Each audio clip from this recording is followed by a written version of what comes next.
Hey everyone, Jordan Connect here for another episode of Embrace the Chase. And it's crazy. We are already on episode 40. Time is just flying by. But I am super excited because today we have on Chet Thornberry, who has a pretty diverse background. As you guys can see in the description down below, he is a cryptocurrency, at least I would consider him a cryptocurrency expert, as well as the co-founder of Collective Inbound. So we're going to get to know him a little bit more today. Hope you guys take some notes because you're going to learn a lot. Chet, is there anything you'd like to add to that, good sir?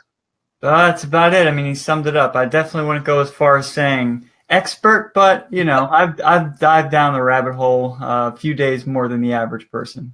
I love it. I know in today's terms, we kind of want to stay away from the word expert because we don't want people taking financial advice. Okay, guys. So I'm just going to disclaim that right now throughout this entire interview. If Chet, when we do get to the topic of cryptocurrency, recommends or even says anything, those are his personal opinions, his choices, and what he is doing. He is not telling you to do that yourself. So it is not his fault if you do something stupid. So Chet, can you kind of do us a huge favor? Start us from the very beginning. Tell us your story. How did you get into starting your marketing company as well as getting into cryptocurrency? Sure. So it started, I was younger. I was around probably 17, 18, and I was getting involved in a lot of really sketchy SEO offers, really sketchy affiliate SEO offers. And it went from there. I always had that appeal towards the appeal was more towards affiliate marketing. My goal wasn't really in the beginning to get clients, but it was just that those stories on some of the Black Hat forums of these guys that are just raking in money. Obviously nothing illegal, but they're not things that you're going to be like leaving a legacy on. So it started with that. I was doing, we were making cheat code websites, stuff like that, like pop traffic, making money that way, as well as some other borderline copyright eBay stuff. So I wasn't going down the best path. Definitely nothing long term. And eventually, a lot of sites that I was working on myself, they wound up getting de-indexed off of Google. They got ripped right down off of Google. So I needed to find something more long term. I needed to figure out something that I could do for the rest of my life, not just quick money. So then I discovered client SEO. I could always rank my own website, so I figured, well, why not?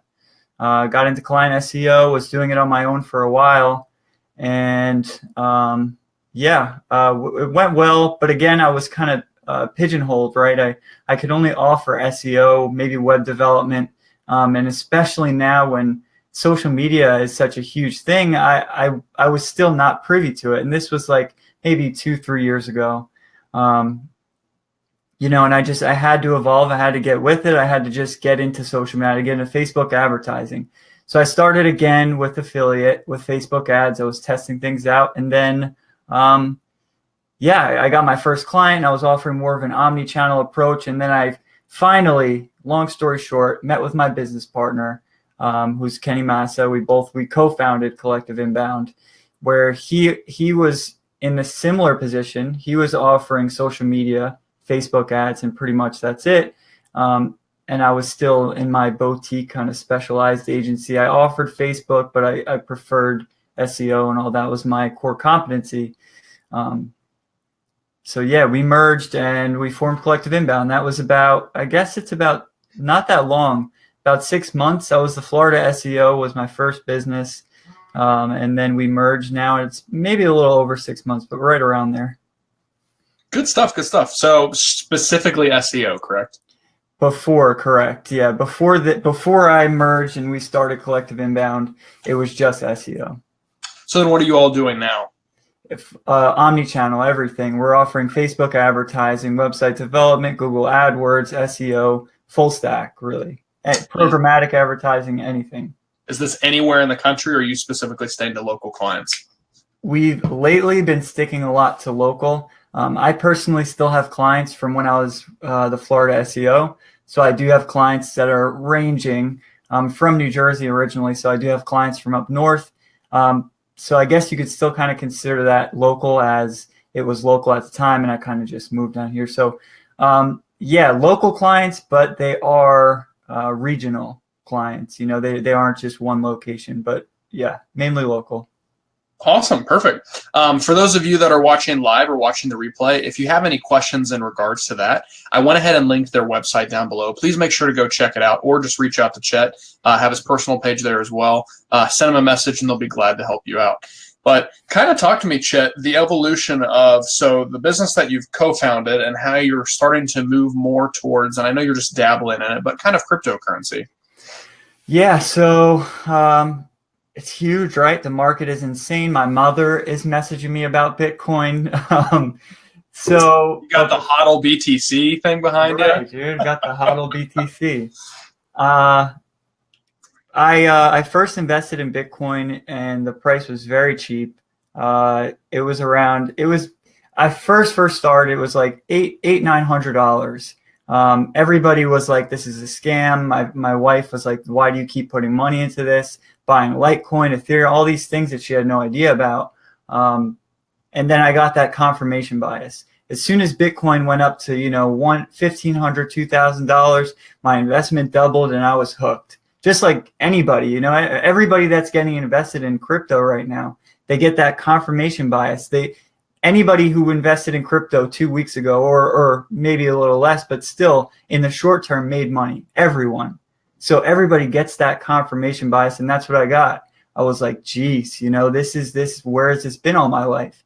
Kind of like when I figured out marketing for the first time, when I figured I could make a website and set up AdSense and just have it making money. And this, again, years ago, could just make money. I saw this. And, much like how I was with marketing, where I dove head first and just went, I get if I'm going to get into something, I'm all in or nothing. So I just got all in. I started learning charting analysis. I started just basically day trading when I worked from home. So I was day trading while I was home. And I got wrecked many times. I probably lost at least $5,000-$10,000 in the process of learning. But obviously that more than made up for it where I am today. But yeah, just again, I dived very, very deep down the rabbit hole. So let's expand kind of off the rabbit hole a little bit to the current market and kind of talk about that a little bit. And it's funny you did brought up day trading, so I'm curious as well, a separate question, what your investing strategy is. Because a friend of mine bought at all-time highs on Litecoin, and he's still waiting for that to catch back up because he is massively in the hole. So let's kind of talk about the current market. Are you specifically for in your portfolio, and if you don't feel comfortable answering this, that's totally fine, but for like the top three, are you more an alt person? No, I'm definitely diverse. At first, that was my strategy. I didn't know much about it, and I would suggest that to anyone that's new. If you don't know much about cryptocurrency, invest in Litecoin, Ethereum, and Bitcoin. Just puts dollar average, over time, put small amounts in. Every time you see, maybe on Coinbase, it doesn't take much technical experience. If you see that it's down a few percent, buy. If you see it's up a ton, then don't buy for that week. Next week, when you see it's down a little bit, buy double. And just do small increments over the time. So yes, back to what you said. Yes, I'm a majority of my portfolio is in Litecoin, mainly Litecoin, Bitcoin, and Ethereum, and then other coins. Neo is another coin I've been very long on. Omai's Go is another coin I've been invested in. Neo I was invested in for a while, but that's a coin that made me realize diversity is good. However, when comparing the costs to Bitcoin, right? When you're not looking at the USD value of a coin, I've been holding Neo since $6, since it was Ant shares. Now, if I would have just held Bitcoin instead, I would be holding pretty much that same amount in Bitcoin because the value of Bitcoin obviously rose. So I could have used that Bitcoin to trade. For somebody else, it might have been different because obviously now it's a little bit more than it was back then. But that's just something I wanted to touch on. It's a little off topic, but if you're going to be investing in cryptocurrency, Ethereum, Litecoin, and dollar cost averaging it out, make sure that if you're going to be investing back into Bitcoin, that you consider the price of Bitcoin at the time, not just the USD value. That's a great point. That's a great point. For some of you that are starting to read some forums or blogs, or you're a part of Chet's Facebook group, so I'm going to plug that right now. Guys, it's already in the description down below. Go on ahead, click it, click join if you haven't done it already. Chet provides a lot of really great content and value there. But just a couple words. When he says relates back to Bitcoin's value, so Satoshis is that phraseology. How much is it in Satoshis? And that is the decimal points of a Bitcoin.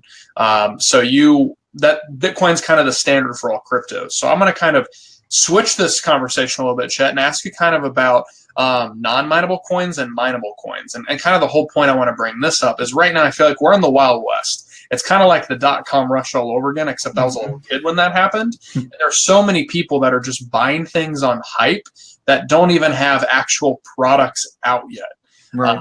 Or not even mineable blockchains. So what's your opinion for kind of the more advanced trader, which let's be honest here, it's probably somebody who's been doing this for 3 or 4 months at this point, in that regard? So the question is, proof of when it comes to like somebody who's looking long-term in cryptocurrency and the projects they want to invest in, what type of projects do you specifically look for that are special? Okay. Get away from the hype. Yeah. I mean, lately I've been doing that a lot less, right? In the beginning, so I guess I can talk a little bit about that. In the beginning, when I was looking at altcoins and different coins to invest in, I was looking at a lot of people stress these points. I was looking at coin market cap. If you look at the top 10, 15 coins, that's the first way for somebody to filter out whether it's, a trashed coin or if it's going to be a good coin. That they're ranked by market cap. So your best bet is simply just to look at the top 10, 15 coins, filter coins out first that way. Then once you start looking a little bit deeper and find coins maybe that appeal to you or whatever it is that's appealing to you, you can start looking at the project.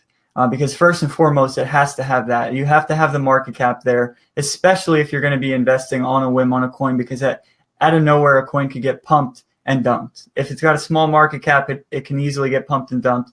If it has low volume, you might not be able to sell it when you want to sell it. So just first screen by that, and then looking at the coins. The biggest thing for me was looking at partnerships as well as looking at that proof of stake versus proof of work. I was more looking at it from a personal perspective, right? If I can buy these coins, NEO specifically, I bought NEO with the hopes of staking them, with getting passive income for holding them. But with NEO, I was looking at it that way. And again, another way for you to look at it is just look at the innovation gap, right? If there's a coin like Golem, for example, it's been getting a lot of hype. If there's a gap, which there is and there was for Golem, if there's a gap in time between when the project can be launched and while you say you invest and there's a gap between when that project can actually be launched because they're still waiting on machine learning or AI or whatever the project is surrounding to launch or to work, I would avoid it, because if there's going to be that innovation gap, you're basically gambling. You're just basically, I'm going to invest in this coin with the hopes that it does this thing does work. Innovation gap's definitely a big thing, is market cap, and then just use case. A good example is Substratum. I invested not that long ago, invested in Substratum prior to this whole net neutrality stuff going on. And the whole reason is because they're creating basically a sort of decentralized mesh network. And their whole appeal is the whole net neutrality thing, right? They're trying to make it so that people can still have uncensored ISP, but it's not an internet service provider. It's all decentralized. So looking at the use case and timing it, right? Look at what's happening in the world. Look, what does the project offer? Is there anything maybe that's upcoming that can provoke news on that coin, or if that coin will have a use case in the near future? Which coin was that? Substratum. SUB is the symbol. I did not know that. That's pretty sweet. Yeah, it's pretty cool. It's pretty cool. So then, the hot topic for a lot of people that don't understand how market cap works. And maybe you can kind of take this question wherever you'd like. But at the beginning of 2017, market cap was 17 billion for all of cryptocurrency. And we're sitting at, last time I checked, like 600 billion. Yep. So what are your thoughts going into 2018? Do you see it blowing past even 3 trillion and staying at the same growth patterns? Or do you think we're going to kind of know. better? I know we're in this euphoria phase right now, and it's not normal to see coins like Qtum up 150%. All these random coins, if you would have looked, every single coin has been in the green and by a lot. IOTA with such a huge market cap, is up a crazy amount of money, and it's all euphoria. We can't sustain this kind of growth. I think the market cap alone, we might be able to keep going at the rate, but honestly, I don't know. I don't think I'll stick away from that. I just think that we're not going to be able to sustain this growth based on previous market swings, right? Just previous market history. Usually, we can't sustain this kind of unjustified growth. You know what I mean? No, perfect. I mean, that's a great point. It's a valid thing to bring up because once Christmas we get through the Christmas holiday season and a vast influx of Coinbase users, there's not really any major holidays. And this is probably a really dumb point, but it's just where my mind's going. For the next couple months, for people to get together with family members and convince them to buy. So I don't think it's going to continue to explode, but whatever. I agree with you. We'll change that conversation to something else. So. That's part. That kind of perspective is good though. Like people having that external perspective, just like with anything, is very valuable. It's sentiment analysis at its basis. Just being able to look at something, because I'm stuck in it. I'm stuck in the market, and then here you are looking at it from another angle. That's good. Like that for anybody watching, try to have that. Think outside the box because that will make you money. Seriously. Cool. Appreciate that.